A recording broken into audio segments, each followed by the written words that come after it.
ఇండియాలోనే బాంబేలో ఫంక్షన్ చేశారు. Best performer of the year award ఇచ్చారు నాకు. నన్ను ఎందులోనూ వదలట్లేదు. అందుకని నేను ఎక్కువ అంతకంటే మాట్లాడకుండా ఈవేళ డిస్నీ హాట్స్టార్లో హరికథ సంభవామి యుగే యుగే 48 సంవత్సరాలుగా ఇండస్ట్రీలో కంటిన్యూ అవ్వడం it's not a joke. As you it's not a joke. 48 years నేను ఇంకా పనిచేస్తూ నా కోసం. ఇందాక కొన్ని ఫోటోలు చూడండి, వాడు చూడండి, వాడు ఏంటి, వాడు నీ డెబ్బా ముసిలినా నీకెంత పోరా అని అనలేం. రంగాచారి మరి ముఖ్యంగా ఒక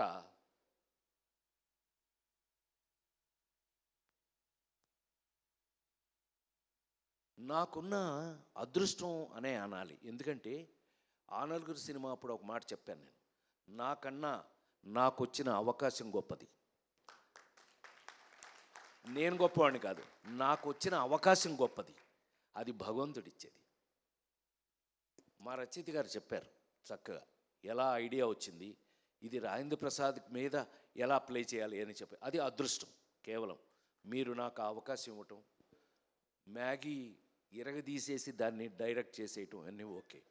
కానీ ఇప్పుడు అంటే త్రేతాయుగం, ద్వాపరయుగం, కలియుగంకి వచ్చేసిన కలియుగంలో ఇవాళ వస్తున్న కథలు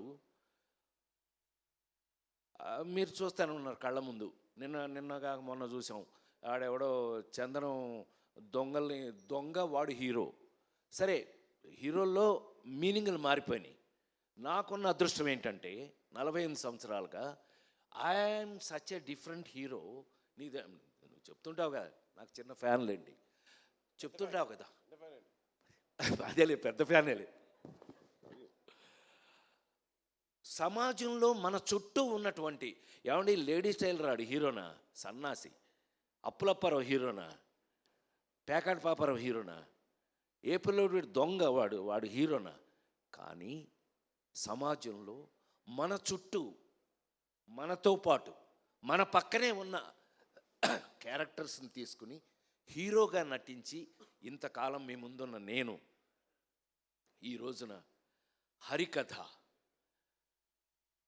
నేను ఎప్పుడైనా నమ్మకం ఉంటే మీరు నమ్ముతారు, నాతో చూస్తారు. ఆ నమ్మకం కరెక్ట్గా ఉందంటే మీరు చెప్తారు నాకు. ఇదే ఇన్ని సంవత్సరాలుగా నాకు మీతో ఉన్న ఎక్స్పీరియన్స్. నాకు తెలిసి హరికథ అనే కథ నాకు చెప్పినప్పుడు నేను షాక్ అయ్యా. నా మీద ఎస్, అలాంటిది ఈ జనరేషన్లో, అంటే ఈ జనరేషన్ అని చెప్పగలిగిన ధైర్యం నాకుంది. 5 జనరేషన్లు దాటి వచ్చాను నేను.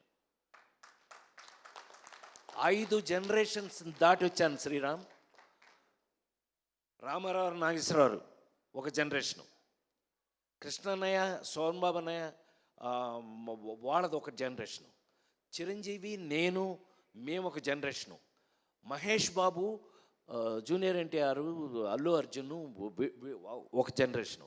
ఇప్పుడు కొత్త కుర్రాళ్ళు, మనకు పేర్లు కూడా తెలియదు, పక్కన యాక్ట్ చేస్తున్నాడు, పేర్లు కూడా జోక్ అది చేసేస్తున్నారు. చిన్న కుర్రాళ్ళు, యంగ్స్టర్స్ అంటున్నాడు, బాబోయ్ అంటున్నాం వాళ్ళని చూసి.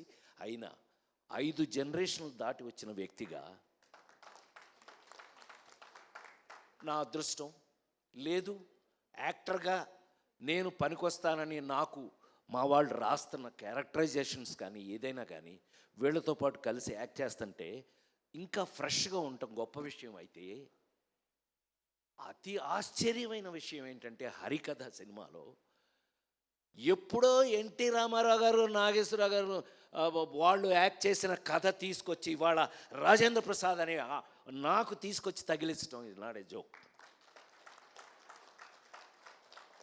నేను ఆశ్చర్యపోయా.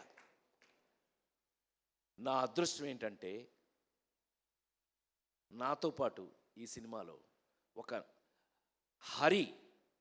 హరిహరులు, మహావిష్ణువు హరి గురించి నాటకాలు వేస్తూ జీవితాంతం హరి గురించే ప్రజలకి చెప్పినటువంటి ఒక నాటకాలు వేసుకునే ఒక రంగాచారి అతని చుట్టూ ఫ్యామిలీ. నా అదృష్టవశాత్తు సురభి నాటకం వారు నాతో జాయిన్ అవ్వటం నా అదృష్టంగా భావిస్తున్నాను. నిజంగా 140 సంవత్సరాల ఎక్స్పీరియన్స్ ఉన్న వారితో పాటు అందులో ఒక ఫ్యామిలీ మెంబర్గా నన్ను జాయిన్ చేసుకుని వారు చివరికి ఈ సినిమాలో నాకున్న అదృష్టం ఏంటంటే నా మేకప్ కూడా వారి చేత వేయించుకుని వారు నాకు మేకప్ వేసి నా ముఖంలో ఏమేమి పౌరాణికం కనపడగలదో ఇవాళ అది చూస్తే నాకు ఆశ్చర్యంగా ఉంది. ఈ ఫేస్ చూడండి, నాది శ్రీరామ్ది ఇద్దరిది. ఆ ఫేస్ చూడండి, ఆ ముఖంలో నా ఫేస్లో ఉన్నటువంటి డీటెయిల్స్, మేకప్ డీటెయిల్స్ను బయటకు లాగిన వారికి నేను కృతజ్ఞతలు తెలియజేస్తూ, వారు ఇదిగో మావాడు వచ్చాడు కూడా, మేకప్ వేసిన అతను వచ్చాడు, అద్భుతం. అతని వల్ల నా ఫేస్లో చివరికి ఈవేళ అంటే అతిగా మాట్లాడతానని మీరు అనుకోకపోతే కనుక ఈ ఈ ఆ మహావిష్ణువు గెటప్ చూశాక పెద్ద ఆయన విశ్వవిఖ్యాత నట సార్వభౌమ నందమూరి తారక రామారావు గారి ఇంట్లో గొడ్ల చావిట్లో పుట్టిన నేను మళ్ళీ ఈ జనరేషన్లో ఈ క్యారెక్టర్లు వేసే అవకాశం రావడం నా పూర్వజన్మ సుకృతంగా భావిస్తూ, చిన్న ఒకళ్ళిద్దరు నాకు ఎస్ఎంఎస్లు అమెరికా నుంచి ఫోన్ కూడా చేసేవారు, రే పెద్ద ఆయనలా ఉన్నావురా అని. అది నాకు బ్లెస్సింగ్స్గా తీసుకుంటూ, రామారావులా ఉండటం అంటే ఇట్ నాట్ ఏ జోక్ అండి. ఈ జనరేషన్లో నాకు ఆ క్యారెక్టర్లు వేసే అవకాశం ఈ కథ ద్వారా రావటం, ఈ కథలో ఇది ముందే చెప్పం మీకు, దేవుడు ఎందుకు చంపుతాడు, దేవుడు ఇవన్నీ మీరు రేపు చూడండి. మీరు ఎట్లాగూ ఇప్పుడు ఇది పెద్ద కష్టమేం కాదు, మీరు థియేటర్లకి 1000 రూపాయలు పెట్టి ఏం కొనుక్కుని టికెట్ వెళ్ళక్కర్లా, మీరు ఇంట్లోనే హ్యాపీగా వేసుకుని హాట్స్టార్ థ్యాంక్స్ టు హాట్స్టార్ చెప్పేస్తున్న మాస్టర్ ఏమనుకోవద్దు, అంటే చెప్పేయాలి, మనకున్న కడుపుమంటే మనం చెప్పాలి కదా. సో సినిమా ఇంటికి వచ్చేసింది. ఈవేళ మరి ఇంత గెటప్స్తో, ఈ గెటప్స్ మేము ఎందుకు వేయవలసి వచ్చింది, అసలు దేవుడు చంపటం అనేది ఇప్పటిది కాదు. దేవుడు చంపడం ఎవడో రావణాసురుడు అంటాడు, లేకపోతే ఏ రాక్షసుడు మితిమీరినా వాడిని చంపడానికి దేవుడు రావాల్సిందే. ఇది మనందరికీ తెలిసిన కథ. పిల్లలైతే కనుక మీరు తెలుసుకోబోయే కథ. దేవుడు వచ్చి చంపటం ఇందులో ఇవాళ 2024లో ఒక సినిమా తీసి, డెఫినెట్గా ఇది చూసిన తర్వాత మీరు ఇది సినిమా ఏంటి థియేటర్లో ఎందుకు రిలీజ్ చేయాలో ఒళ్ళు బలిసిందో మీకు అని తిడతారు, గ్యారంటీ. అది కొంతమంది, కానీ ఇంటికి వచ్చేసింది కాబట్టి మీరు అందరూ హ్యాపీగా ఫీల్ అవుతారు. మీరు మొత్తం అందరూ ఇంటికాడ చూసే అవకాశాన్ని కలిగించిన మా పీపుల్ మీడియా ది గ్రేట్, వాళ్ళకున్న టేస్ట్ ఏంటో మీకు తెలిసిపోతుంది. ఇవి చూస్తే అసలు మా కంపెనీకి ఉన్న టేస్ట్ ఏంటో మీకు తెలిసిపోతుంది 100%. డెఫినెట్గా ఇలాంటి ఇంకెన్నో అద్భుతాలు నువ్వు ఇదే టేస్ట్ తోటి, నీకున్న టేస్ట్ నాకు తెలుసు కాబట్టి చెప్తున్నా, ఇలాంటి అద్భుతాలు ఇంకెన్నో చేయాలని, ఇది చేసినప్పుడు నిజంగా వచ్చిన అవకాశాన్ని మేము సద్వినియోగం చేసుకున్నామా లేదా, మ్యాగీ దీన్ని ఎంత అద్భుతంగా తీశాడా లేదా, వీళ్ళందరూ ఎలా నాతో యాక్ట్ చేసిన వాళ్ళందరూ కూడా వాళ్ళు నాకున్న అదృష్టం ఏంటంటే మా శ్రీరామ్తో సహా కూడా వర్క్ చేసేటప్పుడు నాకు అదొక గొప్ప గౌరవం దొరికింది ఈ సినిమాలో. వాళ్ళకి నేను థ్యాంక్స్ చెప్పాలి, హృదయపూర్వకమైన థ్యాంక్స్ చెప్పాలి. ఎందుకనంటే వాళ్ళు చేసేటప్పుడు నాకున్న సీనియారిటీ, అంటే వాళ్ళకంటే కొంచెం ఎక్కువ కాలం పనిచేశాను కదా, నేను 45 సంవత్సరాలు నేను పనిచేశాను అని అంటే మాస్టర్ దగ్గర నుంచి వీళ్ళందరూ కూడా, మరి ముఖ్యంగా మా డిఓపి, ఆయన మాకు మెస్మరైజ్ చేశాడు, మమ్మల్ని మ్యాజిక్ చేశాడు. మేము చూస్తుంటే ఇలా అనిపించేది కాదు, కానీ షార్టు అదృష్టం ఏంటంటే అప్పుడు నేను హీరోగా యాక్ట్ చేసేటప్పుడు లేదు, అది ఇప్పుడు మానిటర్లు కదా, తీగానే వెళ్ళి చూడటం వెంటనే, నాకు అది బోరింగ్, అది వేరే విషయం. బట్ తీగానే mesmerize. Thank you sir Vijay, thank you so much.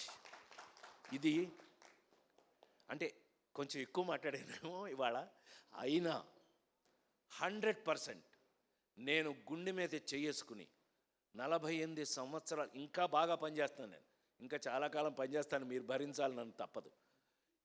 ఇలాంటి క్యారెక్టర్లు రాసేస్తుంటే మరి ఏం చేస్తామండి. ఇది చూశాక నన్ను మీరు డెఫినెట్గా మీ మనసులో మా రచయిత చెప్పినట్టుగా నేను కొంతకాలం మనసులో ఉండిపోతాను. అది అది వాళ్ళకి కృతజ్ఞతలు తెలియజేస్తూ, మ్యూజిక్ వారికి కానీ అందరికీ కృతజ్ఞతలు తెలియజేస్తూ, ప్రతి వాళ్ళు హరికథలో జరిగిన సంథింగ్ స్పెషల్ ఏంటంటే శ్రీరామ్తో సహా వీళ్ళందరూ కూడా యాక్ట్ చేసిన వాళ్ళ క్యారెక్టర్స్లో వాళ్ళు ఈ కథని ఈ ఈ ఈ పర్టికులర్గా ఈ తీసిన ఈ వెబ్ సిరీస్ని ప్రేమించి చేశారు. They loved it. వాళ్ళు ఎంత ప్రేమించి చేశారో, ఇదిగో మా ఎంఎస్ నారాయణ కూతురు, ఏమైనా నీ సంగతి చెప్పలేదనుకుంటున్నా, సంపెత్త నిన్ను మీ నానే మోసం చేసిపోయాడు మమ్మల్ని. కూర్చో పాప, మా పిల్ల ఇదంతా ప్రాజెక్ట్ని దగ్గరుండి అన్నీ చాలా ఇంట్రెస్టింగ్గా చేసింది. All the best for you. జీవితంలో నువ్వు ఎంతో ముందుకు వెళ్ళాలి, ఇంకా ఎన్నో గొప్ప విషయాలు చేయాలి. ఎందుకంటే మా విశ్వాలాంటి వాళ్ళు ఒక బాధ్యత ఇచ్చారు అంటే అది డెఫినెట్గా మీరు అందరు చేశాను. All the best. కూర్చో. ఇలాంటి విషయాలు ఎన్నో ఉన్నటువంటి ఇవాళ హరికథ అనే మీరు నమ్మలేరు. మీరు అది చూస్తే మాత్రం అరే అని అనకపోతే మాత్రం ఇంకెప్పుడు నేను మైక్లో మీ ముందు మాట్లాడను అని మాట చెప్తాడు. ఇవాళ హరికథ రాజేంద్ర ప్రసాద్ అనే ఒక నటుడి జీవితంలో ఒక అదృష్టం. ఇది నా కోసం రాయటం కానీ, నాకు రావడం కానీ, అవకాశం రావడం నేను గొప్పగా ఫీల్ అవుతున్నా. మీరు చూసే ముందే చెప్తున్నాను, నేనే ఎంతో అదృష్టంగా ఫీల్ అయ్యాను. ఎందుకు ఫీల్ అయ్యాను అనే విషయాన్ని మీరు చూడండి. చూసి నిజమేనండి మీరు చెప్పింది నిజమే అని అన్న రోజున నిజంగా నాకు గొప్ప సాటిస్ఫాక్షన్ ఉంటుంది. హరికథ నా జీవితంలో నేను ఎప్పటికీ మర్చిపోలేని ఒక గొప్ప అదృష్టంగా భావిస్తున్నాను. తప్పకుండా చూడండి, ఇంట్లోనే కాబట్టి తప్పకుండా చూడండి. చూసి మీ అభిప్రాయాలను మాకు చెప్తారని మనస్ఫూర్తిగా కోరుకుంటూ, హరికథ సంభవామి యుగే యుగే, ప్రతి యుగంలోనూ జరుగుతుంది. కానీ కలియుగంలో వచ్చే ఒక అద్భుతమైన వెబ్ సిరీస్ హరికథ ఒక్కటే అని మరొకసారి మనవి చేస్తూ మీరు చూడండి. మళ్ళీ వీలైతే కనుక ఈ హరికథకి 4-5 గొప్ప ఫంక్షన్లు మనం చేయాల్సి వస్తుంది. నీకు తప్పదు, ఏమి తప్పదు. కాబట్టి థ్యాంక్ యూ వెరీ మచ్. హరికథతో మళ్ళీ మీ ఇంట్లో కలుస్తా. Thank you sir. Thank you so much. Cinema range ఎక్స్పీరియన్స్ని రాజేంద్ర ప్రసాద్ గారు ఈసారి ఫర్ ద ఫస్ట్ టైం మన ఇంటికే డైరెక్ట్గా తీసుకొచ్చేస్తూ ఉన్నారు. Thank you so much Rajendra Prasad garu for this wonderful words and lovely speech. Thank you so much. And Rajendra Prasad garu, మీ మీద బోలెడంత ప్రేమతో, అభిమానంతో మీకు ఒక కట్అవుట్ని ప్రజెంట్ చేస్తున్నాము స్టేజ్ పైన. విశ్వప్రసాద్ గారి చేతుల మీదుగా ఈ కట్అవుట్ని రాజేంద్ర ప్రసాద్ గారికి ప్రజెంట్ చేయవలసిందిగా రిక్వెస్ట్ చేస్తున్నాము. భీముడి గెటప్లో మనకి కనిపిస్తున్నటువంటి రాజేంద్ర ప్రసాద్ గారి కట్అవుట్ని మనం చూస్తూ ఉన్నాము.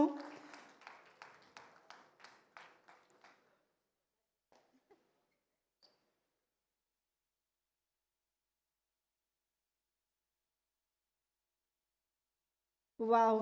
మన తెలుగు ప్రేక్షకులందరికీ భీముడు, దుర్యోధనుడు ఇలాంటి పాత్రలు అనగానే విశ్వవిఖ్యాత నట సార్వభౌముడు గుర్తొస్తారు. అలాంటిది ఈసారి భీముడు గెటప్లో మనం రాజేంద్ర ప్రసాద్ గారిని, నట కిరీటిని చూడబోతున్నాము. Thank you so much Rajendra Prasad గారు.